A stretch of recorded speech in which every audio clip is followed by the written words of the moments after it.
Here's another CRZ Expressway episode where we have the opportunity to ride with other riders, youngsters, and learn the nuances of racing, specifically strategy, technique, teamwork. We drive a long ways off from Clark, so early in the morning, a lot of us come from Manila, Clark, Tarlac, basically all over the Luzon, and we all converge here in Aliaga in Nueva Ecija. The only reason why we choose this place is number one for safety, lack of cars, and we get the chance to really work with other people, even youngsters, by using our lapel, our mic, and everyone gets to receive a script and instruction while we are riding.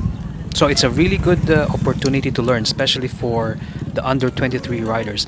Normally, sessions here every Sundays are 6 laps, 2 laps of which is a community ride. We're going to discuss that later.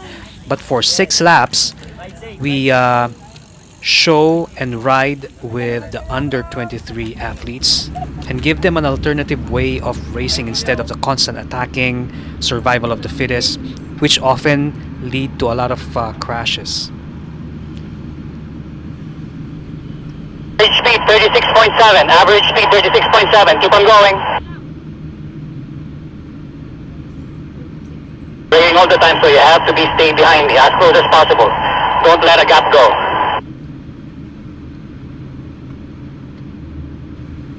Average speed 37.1, average speed 37.1, pasok, pasok! To keep everyone aware of the plan, we always announce the constant average speed, making sure that everyone understands that we are on target.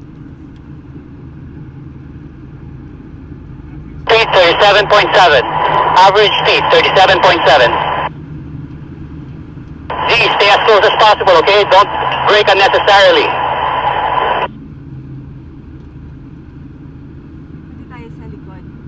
Boys, you have to make sure you lower the heart rate, okay? We have 4 laps to go, 4 laps. As expected, the first 2 laps were super fast. The under 23 boys went off from the gun, but that's their typical style. So the only way they can learn an alternative way of racing is if they experience it. So we give them a test, let them race their pace, and then wait for them to eventually whittle down. At first glance, the constant average speed approach may seem slow, but in the long run, it whittles down a lot of people. So with the absence of attack, a lot of the kids can stay with us, but at the same time, because they're gunning for the speed, all the uncles, us CRZ, we have to maintain a very low cadence to maintain our heart rate and survive. Kilometers per hour, 42 kilometers per hour. Behind me. On the final 32 kilometers or 2 laps to go, we start seeing a flurry of attacks from the young guns. And the only way you can maintain your team together intact is to slowly accelerate. So another strategy in trying to close down a gap with the same effort as if you were going at 35 kilometers per hour is you have to start to understand the value of aerodynamics. The lower your frontal surface area, the more that you can increase the speed without really significantly increasing your effort. With the absence of aero bars and all the other gadgets, and since we don't really have a lot of the mileage, and with the strong wind up ahead, we don't have any recourse but to really go depend on aerodynamics. Good job. And with that, even when you close the gap, you're still not out of air. Have you ever experienced when you start to close a gap and as soon as you close the gap, you're just dead, full of lactic acid? So this one is a different strategy where you slowly close the gap without an explosive acceleration to make sure that all your teammates are all together. So if you pan back and start seeing the group behind us, everyone is intact and the guys in front are still working 100%, and the guys at the back with a lower cadence maintains their average speed. And as the speed goes up, the whole group starts to whittle down, and these are the only remaining riders after 6 laps of riding. Remember, this is 6 laps. 2 laps was a community ride. 4 laps is the racing pace. We're trying to conserve the CRZ uncles for the final two laps because we figured this is the time that a lot of the young ones will start feeling the pinch of the effort.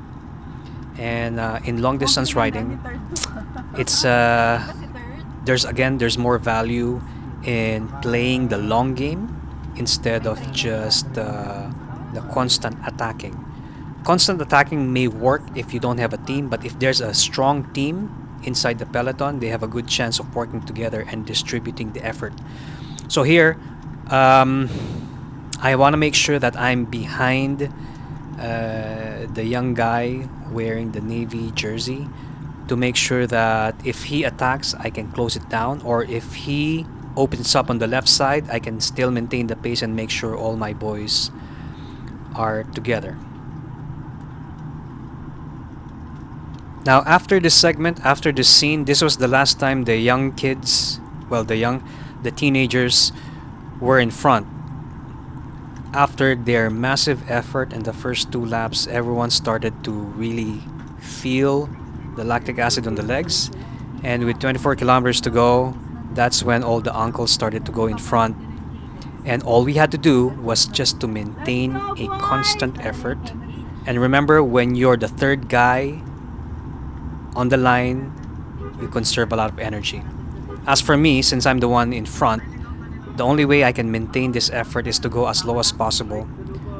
Tommy goes behind Nikki because Nikki is a bigger guy. Third, our junior guy stays behind Tommy so he gets more of a draft. And then the rest of the guys just maintains a constant cadence to make sure that the heart rate does not fluctuate. Now, before this event happened, at the start of the day, we had two laps, and this is what we were talking about a while ago. We invite everyone, people on mountain bikes, people without any teams, people with no other groups to ride with. We invite them for two laps, that's a total of 32 kilometers, to ride with us, experience what riding is all about in a disciplined pace line. Everyone follows the wheel in front of them. If one goes to the left, everyone just follows. No zigzagging around, no braking unnecessarily. And yeah, you get to maintain and learn fast because all the people in front of you are doing exactly the same thing. Now, after the community ride, we practice what we learned on the race day. So on the race part, as the lead rider on this peloton, I have to maintain a really low posture with my elbows at 90 degrees, and sometimes I have to just increase the speed when we sense that people are starting to accelerate. So just to mute the effort of the peloton and avoid any unnecessary attacks from the under 23. When we go at a super low tuck, we can be at 50 to 55 kilometers per hour with the same effort as going at 35 kilometers per hour. So on tempo, aerodynamic posture is very, very important. And this is where our biomechanics and bike fitting is based on. The ability to maintain a posture comfortably to allow you to go at a speed, just like what Tommy's doing here. Super big guy. He shouldn't be riding like this, but he defies all physics. Whenever we swap and share efforts, you will really see that there are no acceleration in between riders. So as soon as Tommy pulls out, I take charge, but just maintains the same speed that he exited. And then as soon as I'm done, Nikki takes charge, same speed. If we wanted to increase the speed, it has to be incremental to make sure that all my boys are okay. And then as soon as Nikki's done, Z takes over, same idea, goes at a low, super low tuck to be able to just maintain the speed. He's not as powerful as the under 23 riders, but we have to rely on posture and aerodynamics because this one you can really feel the tangible difference. And sometimes some riders really have to give up because the constant speed for 85 kilometers starts to get into you. And then going into the last lap, final lap of the day, the trick is you have to maintain the speed. A constant speed will will discourage any attack. But the only way to do this is you have to line up your team together. Teams should be together. And then here's the final 2 kilometers of the race. Nikki is now in charge to bring us to the final 1.5 kilometers. And for him to do that, he just has to make sure that nobody is on a breakaway. If there's no breakaway, he just has to maintain the speed. At the same time, everyone behind him has to maintain a constant cadence to make sure that we have enough juice for the jump. And even though he's alone in front, he can maintain 40 kilometers per hour the whole day. And our job is just to anticipate and make sure that we are ready for the final 500 meters. Because usually, the final 1 kilometer is the most, you can say, game changer. Now, you can see all the other under 23 guys at the back. They're all bunching up. They're the sprinters group. They're the only ones who survived. They're now waiting for the opportunity for a lull on speed, and they will attack. So since we know that, we're not going to let the speed go down. In fact, it will incrementally go up from 40 kilometers per hour until 50 kilometers per hour. So Nikki and Z are the ones in charge to make sure that Tom and I are well protected from the wind. The wind is, because of the nature of the course, headwind, side wind is all over the place. But you would really see everyone at the back are lining up across. And because of this, they will be basically sucking all the wind instead of a narrow arrowhead formation. But we're taking a gamble. The gamble is Nikki. We are all dependent on Nikki right now because he has to maintain. And as soon as Nikki steps up and we ask him to go at 50 kilometers per hour, he just puts on the speed on cue at 50 kilometers per hour. And you will notice all the under 23 riders at the back start lining up. 50, 52 kilometers per hour. Z is going 30% less effort. I'm going at 40% less effort. And because of this streamlined arrowhead formation, all the other riders at the back, when you start noticing them, they're starting to feel the rubber band effect. Now, that rubber band effect is basically a guarantee that they're already sprinting. And watch closely as Nikki goes at 53 kilometers per hour. You would see the kids, the teenagers at the back, starting to sprint already, even though we haven't started to sprint yet. This relentless turn of speed from Nikki really, really hurts the peloton at the back. If you're not on the 5th or 6th wheel, that's it. It's game over for you. As soon as Nikki's done, Z and Tom just has to continue the effort.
Well, we'd like to give a huge appreciation to Ronnie Gregorio. On his 60th birthday, he was second place on the Masters class category.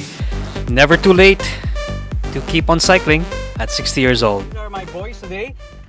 Full 85 kilometers. So they brought us to the finish line and yeah, they helped us win the race today. Thank you, boys. And how old are you? AJ. How old are you? Anong AJ? How old are you? Fine, thank you. Anong fine, thank you? 16, okay. That's it. That's how we all started. You want to find out when I was 12 years old? Here's my photograph when I was 12 years old.